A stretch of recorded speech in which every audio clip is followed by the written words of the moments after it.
IVM. Hey everybody, welcome to the IVM Podcast Network. Wow, we're dealing with some stuff, aren't we? The COVID-19 scare we're facing in India and the world has, it's really changed our lives, hasn't it? But it's also seriously impacted our ability to create podcasts and to get them out to you on schedule. Over the next few weeks, I'd like to ask for your patience if episodes are delayed or postponed. We're also going to be doing many of the recordings remotely, like this one, for example, right? And sound quality is going to be a little uneven while we're facing this time, right? If you want to listen to discussions about COVID, we have had conversations on Cider Says, the Prakati Podcast, Thale Arate, All Things Policy, the Depict Coach, and other shows as well, right? So, please do continue to stay tuned, and we will be talking about this stuff, and we'll be talking about life in general. Also want to thank our sponsors this week, HDFC Life and Paytm Money. So let's get on with this, and I hope you enjoyed this episode.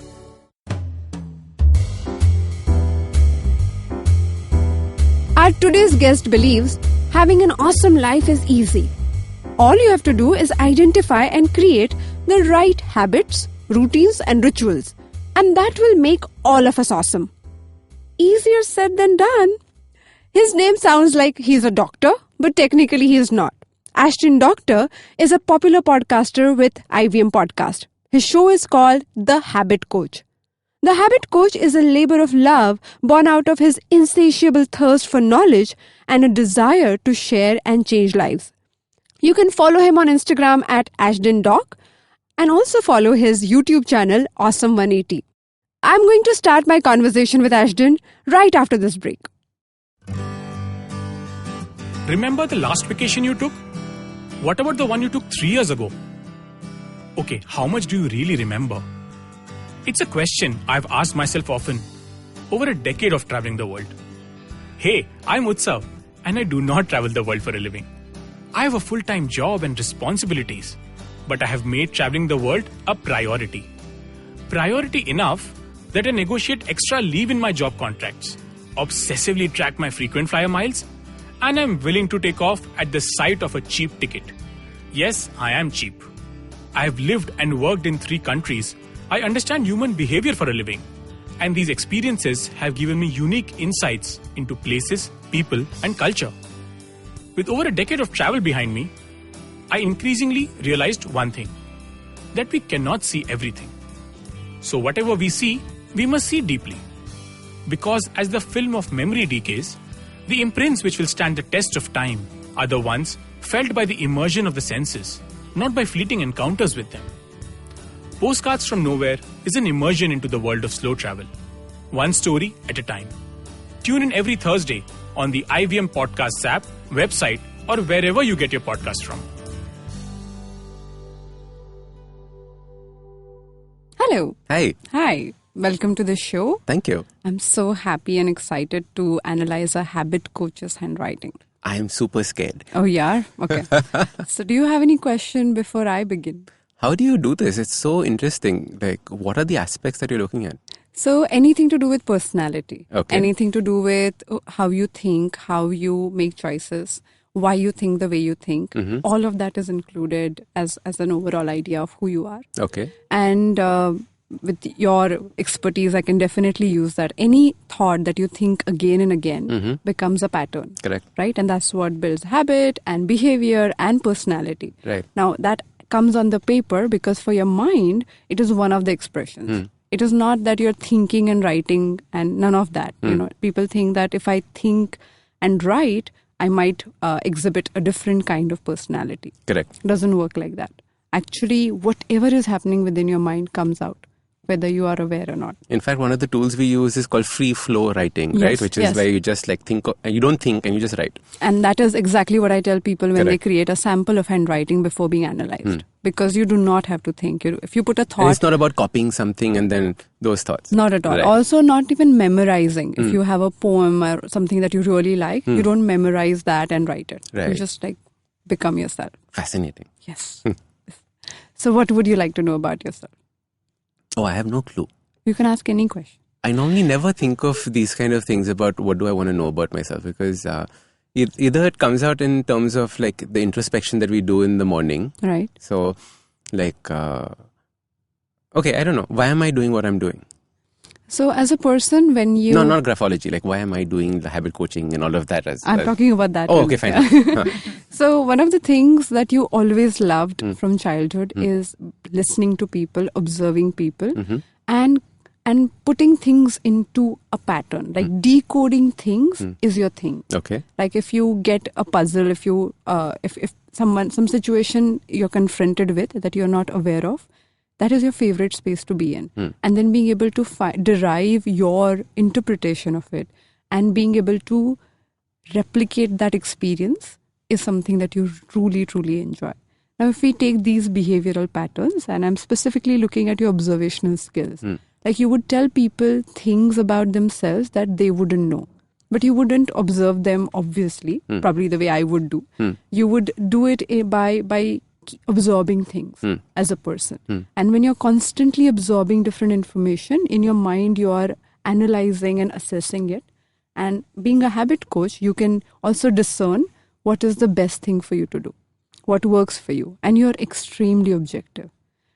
Your close ones hate that about you, that you're truly, truly objective. You would tell them what is black and what is white. But that's what you do. You love to see things and you put yourself through that process again and again. If something you do is incorrect, you would change it. And you would change it no matter how painful it is. Interesting.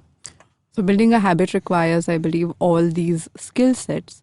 Like, for example, observing yourself closely, making sure that you put yourself through this regime or a decision that you have made, and then making sure that you stay on it. Correct. Now, consistency, which is as an important part of habit building, is something that you definitely have built over a period of time. It's not something that came naturally, but you were determined, and every day you make a choice to remain the follower of the habits that you pick up. I think that is commendable. Thank you. Because for somebody who it is not natural, it's a choice. And most of us do not make that choice, and that's why we don't have habits. And from the handwriting, would you be able to see an evolution that would have happened in my life as well? I can definitely see what is natural to you and how far have you gone from that natural. Okay. So, for example, you can lose your temper quickly, but you work at it every now and then. So there's those initial moments of losing temper, you have observed them very well, and you kind of keep working at it. Now, do you have the trait of losing temper? Yes. But does that mean you lose temper? Mostly not. Like, it really takes a lot for you to be angry and lose your calm. Now, how is that built? That is your overall journey that you have taken almost every day over the years. So, like, it's interesting. So, like, if I asked you a random question, like, who am I? Would you be able to get an answer like that? That's a spiritual question. No, I understand that. But it's an interesting one. I'll tell you where I'm coming from. Yes, so when I used to go for therapy, like a few years ago, the therapist asked me this very interesting thing. She said, so who are you? And I was like, what do you mean by who I am? I am so and so and so and so. So she was like, no, like, who is really you? And she was like, remember earlier on you were exactly what your parents wanted to be. Then you were what your wife wanted to be. Now that you are not married anymore, who are you going to be? And I was like, I had no clue who I was. So I was wondering, is there something that can come out from handwriting as an aspect like that? So this is my favorite line. I believe personalities are suggestive. You know, the very moment we start making them solid, we conclude something about ourselves, and that is death. The very moment you have concluded, I am this, that means that now you're confined by that idea. I love it. And then if you're confined, Correct. then you're dead. Yeah. Right? If you're not constantly changing, if you're not constantly growing. And if you're not experimenting with yourself, what's the point of like calling yourself a person? Absolutely. I feel we are alive because we are trying things differently. Now, when we are talking about personalities, there are certain things we try every now and then. Like comfort food, we have comfort zone, comfort thinking, comfort patterns. And that's what you call your personality. So if you are asked to do something which is not your comfort, and if you walk those 5 steps, that's exactly what we want to do to improve, enhance, go to the next level, which people struggle with. So it's interesting. So your comforts are what you default to. Yes. And those are the aspects that you are aspects that you would look at. And then I would definitely, being a coach, I would push people to do things differently. For example, in your case, if I have to really look at that one thing, so before you start anything, and pretty much anything, you put in a lot of time doing research. Right? Mostly people would look at it and say, oh, great thing, you are, well read, you know about things, and you are a research-oriented person. But what you compromise on is your gut feel. Like you are also very observant and intuitive. But you would compromise that keeping the information and research in mind. So you would prioritize what comes from outside in instead of following what you already know. And then you would, take all that time, go through the churn, and then make your decision. What if we have to reduce the process? Now, this is your comfort zone, what I just described. If we have to break that process, I would say, what if you do one thing, once a week, deliberately, only because we want to try it. But you say, okay, instead of going through the researched way, I'm going to let myself decide without using the same pattern. That is questioning. So the very moment we pick up moments and we say, okay, can I question this? Correct. Can I question that? We experiment to know what is true for us. The whole idea of personality, as you have looked at habits so strongly, personality is what we are told we are. Many a times. My mom told me I'm like this, so I think about it, I say, okay, probably. Correct. And my teacher told me I'm a good girl because I do this, so I repeat that behavior. It's programmed. You're programmed completely. So how do you know who you are?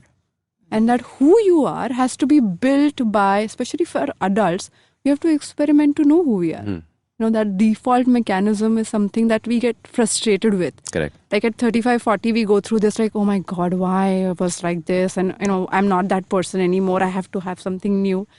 No, you don't have to have something new. You just have to have yourself back. Correct. Which you lost in all these labeling and all these conditioned ideas. So after that, therapist told me about who you are. Yeah. So we were discussing New Year resolutions. Oh, yeah? Right? So I had 3 New Year resolutions at that point of time. One is a fitness resolution we'll keep to the side.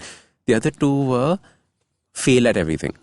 Wow. Okay. Okay. And the second one was do all of these, we should not be doing these things. So every time my programming said that, are you sure you should be doing this? Do it. Very good. So this just threw me out of my comfort zone like nobody's business, right? And so what was your experience like? It was mind-blowing. You didn't end up actually failing at too many things, right? Because you learned the process along the way. But I would just, like, somebody said that we are going out here, do you want to come? And my mind would be like, are you sure you should be doing this? Just do it. Yeah. And you ended up meeting so many interesting people. You ended up completely changing your exposure to the world. And very often we're just living in this small bubble, right? Yeah. And this bubble is either the stuff that we've created for ourselves or people have created for us. It's almost like Netflix constantly looking at your history and deciding what you should watch. Yeah. Like when would you explore something that you have no clue you would like? I love going to somebody else's house and watching Netflix. It's just like, shit, I didn't know these things existed. Yeah, and their history is so different. Correct, so different. We should actually have this. Yeah. Netflixology. Look at your Netflix and analyze somebody by their Netflix account. So, one more point I wanted to make looking at your handwriting, that when you learn something, I find learnability is kind of it's not something people enjoy a lot. People want to learn things that they are again comfortable with, and then they want to learn for people outside. So they want to learn something so that social media would like it, my family would like it, my friends would find it cool. When you learn something, you do a lot of questioning, and that's uncomfortable in how. Like very few people I have met who would go through that length of questioning. So when you question something, like I feel people miss this part. The most important part of learning something new is unlearning, which means throwing whatever is working for you out of the window and then objectively, going back to your objectivity perspective, picking something that would work for you in the future. And with that thing in mind, it's commendable because not everybody have that courage to look at things which are working for them. Or just say, I don't know. I don't know when you truly don't know. I'm saying imagine something is working for you. A regime is working for you. A skill that is working for you. Throwing that out of the window, I think that is difficult for most of us. Correct. We don't want to do that. We are like, okay, this 30% I have figured out. I don't want to question that. Let me go and question the 70%. But you're like, no. Why not that 30%? And I can imagine how difficult it is for people around you to look at that. They're like, no, but we said this process. We were okay with it. Why are we going back and looking at that? Didn't we agree with it? So many times people love your rigor to question things in your own life.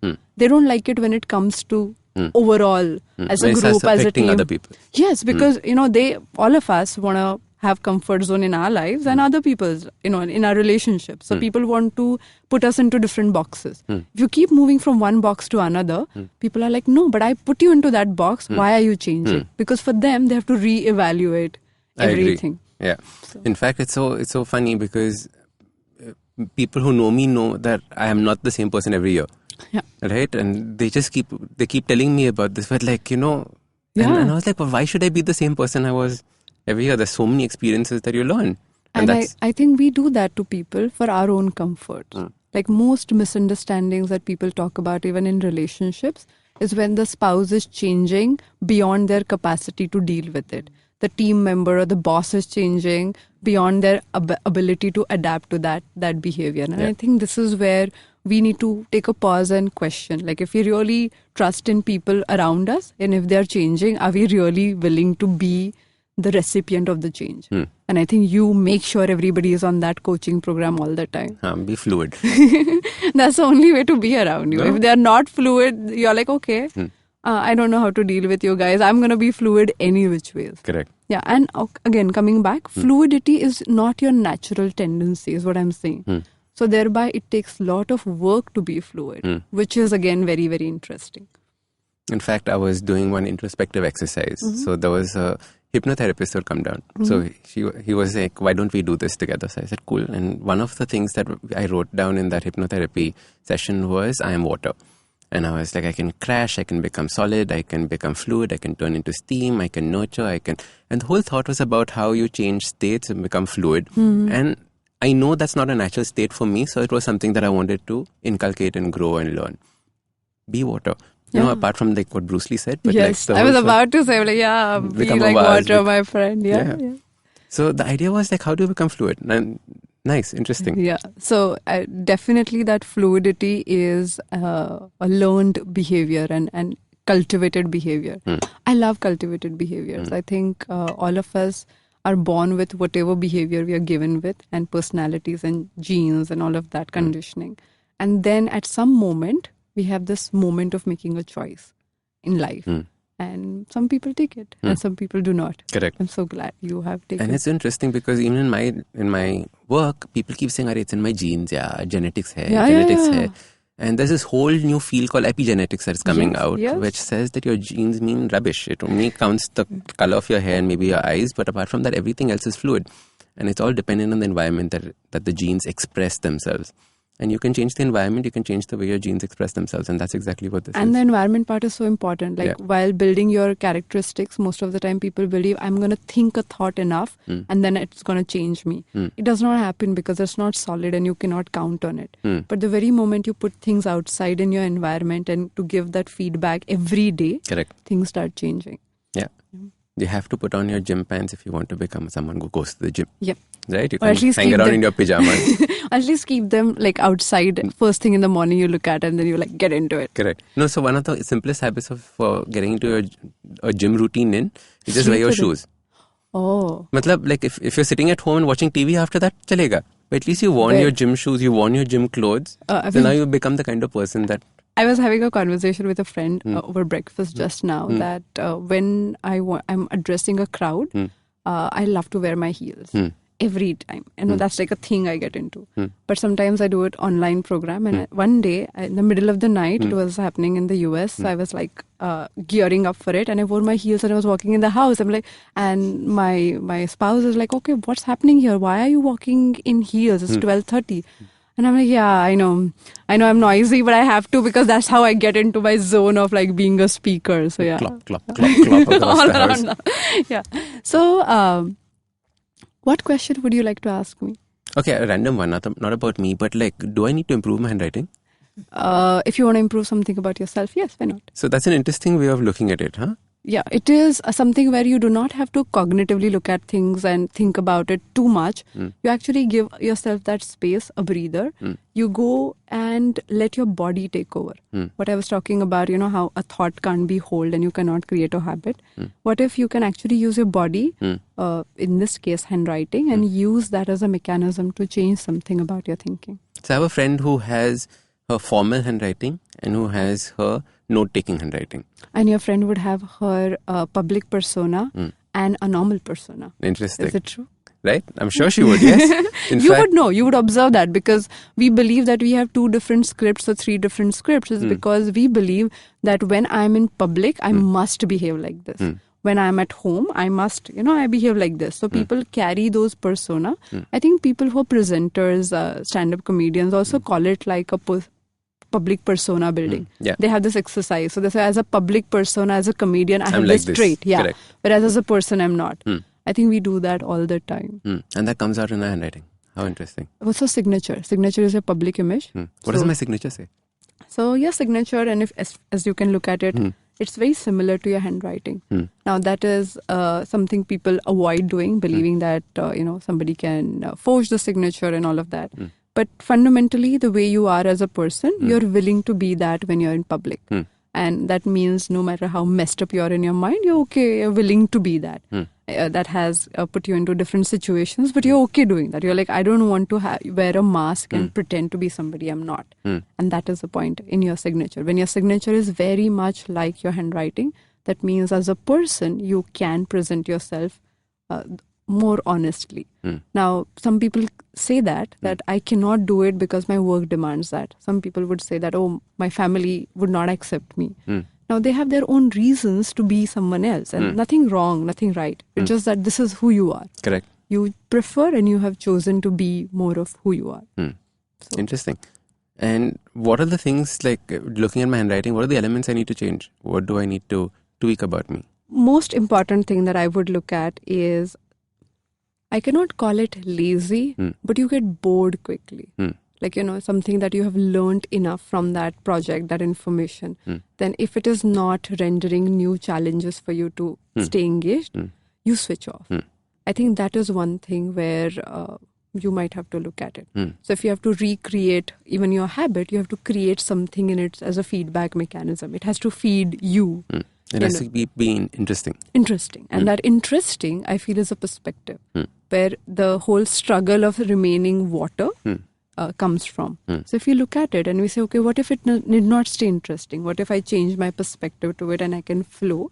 That could be the thing I would like to work on through handwriting, because this is where the interesting is a perspective, right? What is interesting for you today was not interesting 5 years ago and before that. Correct. So if we change your idea of interesting and appealing and, must give that feedback to me as a perspective, we can probably create a different space for you to flow in.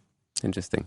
That I feel is like the one thing that comes to my mind. If you have something else, we can definitely look at it. So when you were reading this, were you reading what I've written, or were you only looking at the letters? I honestly avoid reading whatever is written because I get influenced by the story or the conversation, and I want to address that. Right. So I have trained my eye not to read anything. Not to read anything and look at it like some graph. Graphology, okay. Yeah. Yeah, that was in something. Fact, so many people's handwritings are like a graph, right? Now, my dad's signature is just like mountain, mountain, mountain, mountain, mountain. So that mountain, mountain, mountain also means that over-analytical thinking. Like if they're like sharp moves, over-analytical thinking. So, you adapted that. Your analytical part comes from your dad's way of looking at things and the quick way of thinking. I don't want to analyze your dad, so but that's what. But I don't want to make a random comment. Generalization. But this is what happens when you have a lot of sharp points. Like Hitler had a lot of sharp points, and it's not the aggression, but also how intelligent he was. He observed things, and he was like a quick learner, very analytical. So you always can derive things from other people's writing. Interesting. Trump signature. Trump signature, yes. I don't know about analytical. I think I have to analyze it. I used to love it because his signature was the shape of skyscrapers. Yeah. So he's like, oh, this is what I want to become when I grow up. Yes. Anything else are you pondering on right now? Something that you are looking at? I can probably speak about it. No, as in like future things, like what is going to happen to the world, that kind of things, or like... No, not Trump thing. Just like... like World War III, I'm excited. No. I think right now, how every time in life we are thinking about certain things. What kind of questions typically do you get asked? Most of the time about the current upheaval, current pondering space, current introspection. So anything to do with that. Okay. Like New Year, something that you thought about on 31st. You said, okay, this year I want to think about this. Interesting. Where does self-doubt keep coming up? Where does it come from? Or is there anything around self-doubt that you see in this? Yes. Self-doubt is your comfort thought. Like most of the time, the idea of self is built early on. And this is outside in, unfortunately. How people treated us, how they looked at us, and what feedback we gave to ourselves of that situation. So when you, as a child, you genuinely questioned yourself a lot. So now you question things, but it began with questioning yourself. Now, after building that idea of self, and now after going through so many experiences and regimes and training, you have accepted many parts of you, many parts of you. But when you get pushed in a direction that you don't wish to go, you start questioning that self to begin with. That is self-doubt. And in your case, it would be something very, very quiet in front of the mirror. So people, when they meet you, they would never see it because it is not an expressed self-doubt. And anything where you feel you're doubtful, you work at it. So people won't be able to see it. For you, it is only in that internalization process or while looking into the mirror and talking to yourself. That just creeps in and that kind of colors. Now, definitely, I can see you have a mechanism to disengage with it. It's a very well-trained mechanism. So you fight that process of falling into self-doubt. But it comes in. But with so much training that I would have done to myself, has that made me like anal? Strict for sure. Strict for sure. So thereby you're unforgiving towards yourself. So if you fall, you're like, but how could I? And then you get up. And then if something goes wrong, so okay, let's look at it. Okay, when people are perfectionists, they refrain themselves from falling. That's not you. You would fall and then you would like crib and then you would like fight and then you would get up. So this constant need of resurrecting yourself is what I'm talking about. Because if you don't do that, the self-doubt creeps in. So you have to constantly stay that, so every day, like Gajni, how he looked into the mirror and he reminded himself of so many things. You do that. Now, many a times people accept their self-doubt and never bother to like recreate themselves. But you do. And this is where the process comes in. But if you don't do it, you have this feeling, what if I fall back?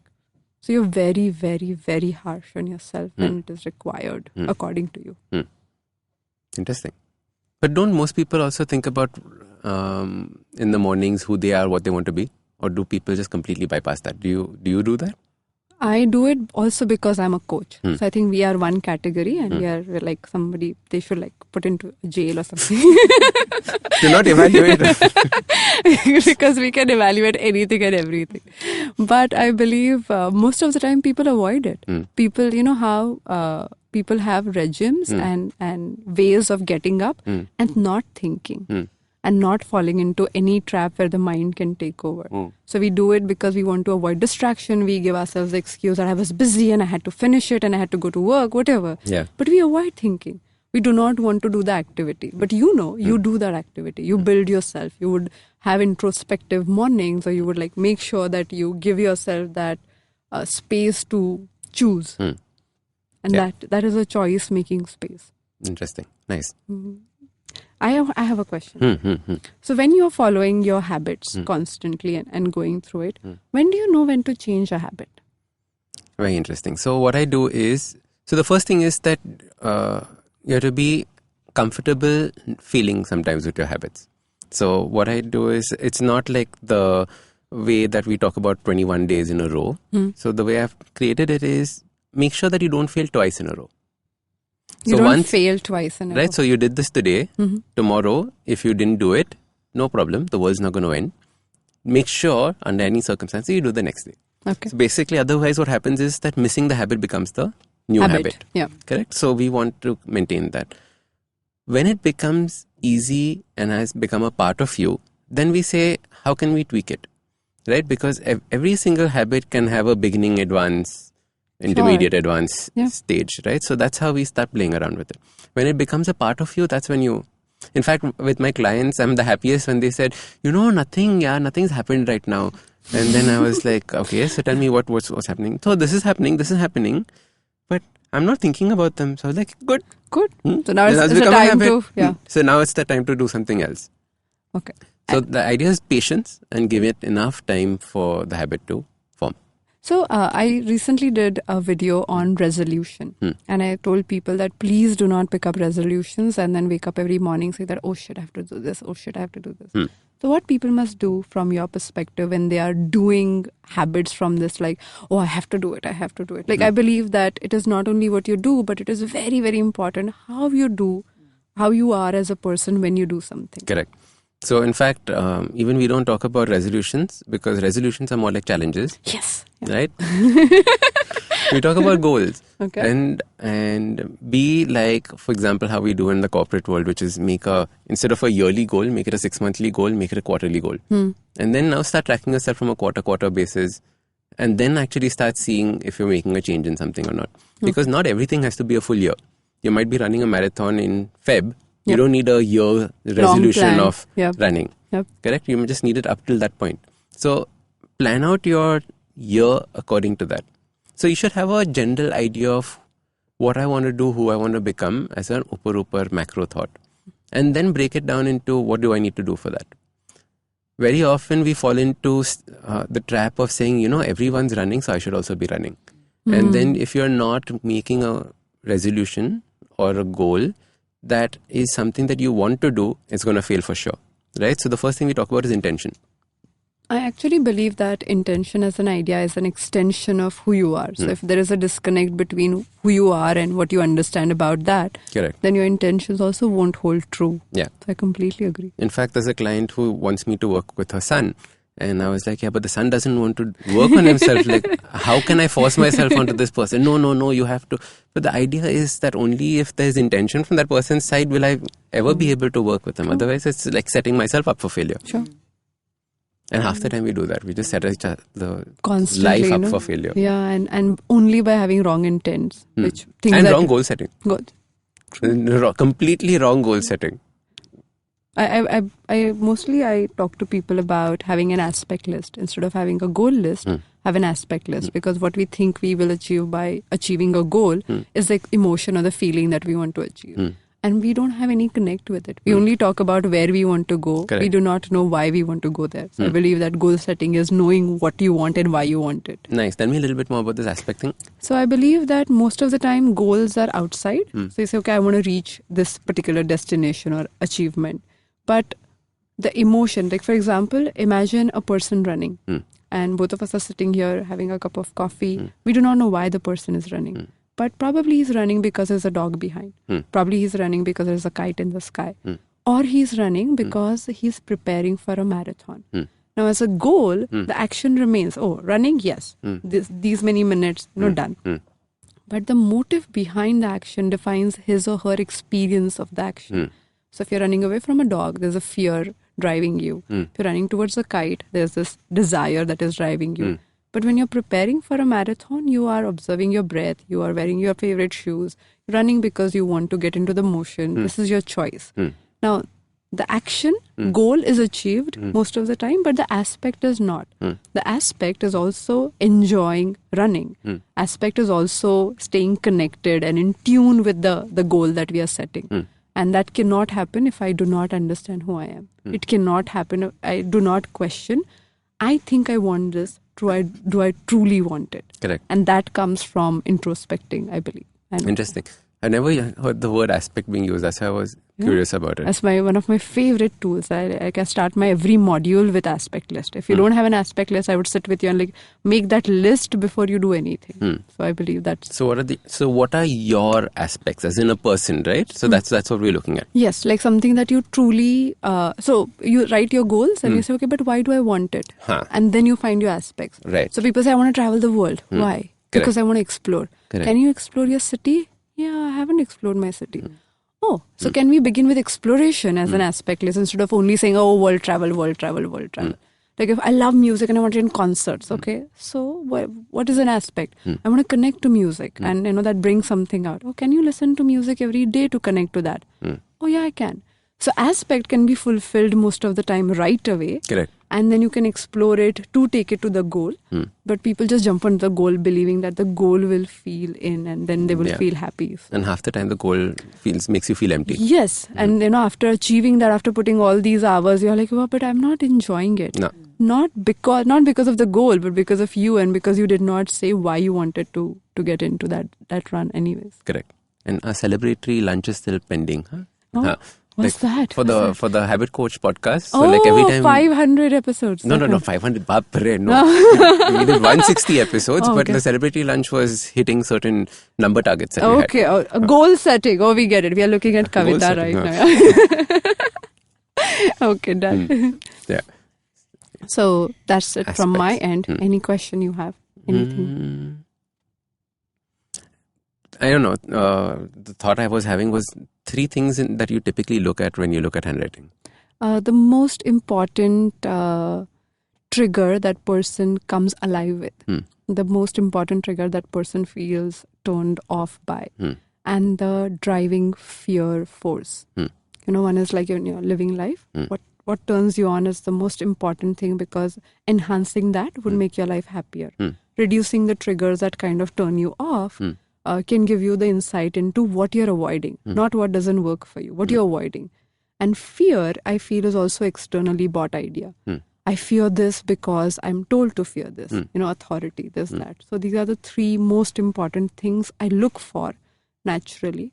And other things I think happen in the conversation. I remember to look for these 3 things. I love the full form of fear. False evidence appears real. Yeah, that's so true. And that evidence is mostly given by other people more than you inventing it for yourself. So half the time, our brain is like our worst enemy, right? It's just like, I keep telling my clients, it's like, you have this beautiful thing. What are you doing with it? Yeah. Like, why are you just creating your own prisons unnecessarily and then moving from one to another?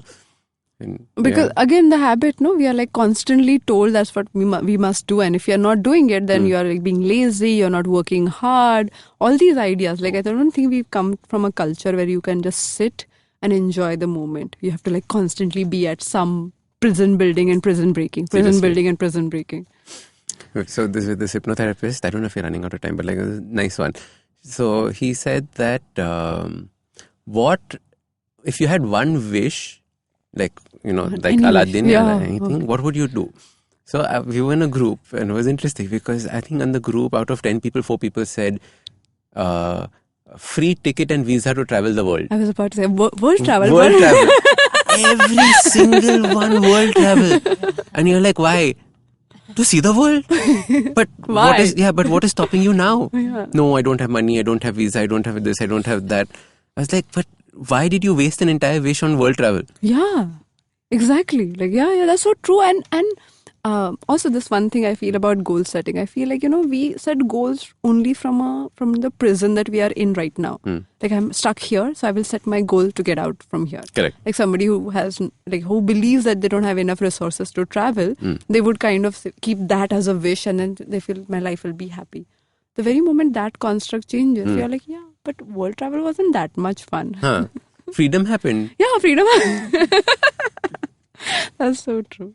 Like right now with all this new stuff, I'm excited about 2020. Everybody is completely paranoid by 2020. Yeah? Like World War III is up. You're India's going crazy. Fires in Australia. I'm saying that there's a changing world. Aren't you excited? This is the time to take advantage of everything. Yeah. Like, why are we so like, oh shit? I was just telling I'm breathing in your opinion. I'm like, okay, figuring it out, okay. Yeah, I was just telling Deep that I'm learning how to use a bow and arrow and archery. Just like, for World War III, because like in India, we can't have guns, so we're going to require this. So you're optimistic to another level right now. like a downturn in the economy is one of the most exciting things because of the time you buy up everything. Oh, very good. Like, very good. I mean, like... Yep, I hear you. Let me be the coach and say, I hear you. What's this lunatic talking about? I can't believe you let him onto my podcast. No, that's okay. My job is to be neutral to anything you say.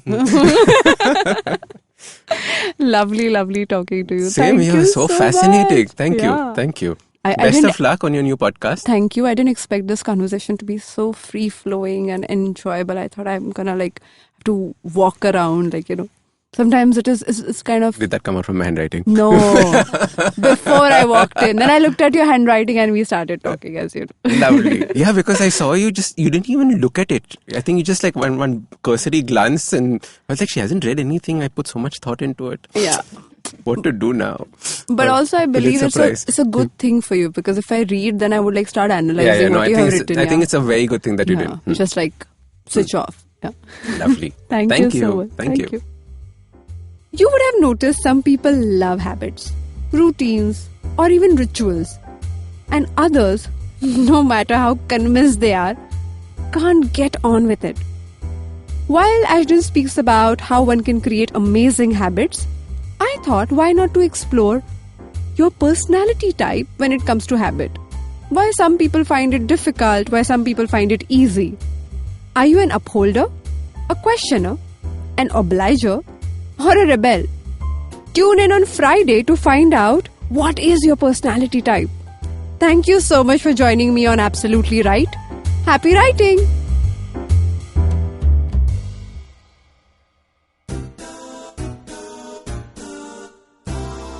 माणसं ना गोलगप्प्यासारखी असतात. Hi hello करताना वेगळी आणि बोलताना वेगळी आणि गप्पा मारताना वेगळी, मित्र झाली की वेगळी आणि शत्रू म्हणून वेगळी, थोडक्यात दिसणारी वेगळी आणि असणारी वेगळी. कधी आंबट, कधी गोड, कधी तिखट, तर कधी चमचमीत आणि कधी कधी हॉट अँड स्पायसी सुद्धा. आणि म्हणूनच गप्पा गोल गप्पा विथ तृप्ती खामकर फक्त तुमच्यासाठी दर बुधवारी IVM पॉडकास्टच्या ऍपवर, वेबसाईटवर किंवा युट्यूब चॅनलवर सुद्धा ऐकू शकता. तुम्ही आमचा पॉडकास्ट वेगवेगळ्या पॉडकास्ट प्लॅटफॉर्मवरती ऐकू शकता. फक्त सर्च करा गोल गप्पा विथ तृप्ती खामकर आणि आमचा पॉडकास्ट ऐकत रहा.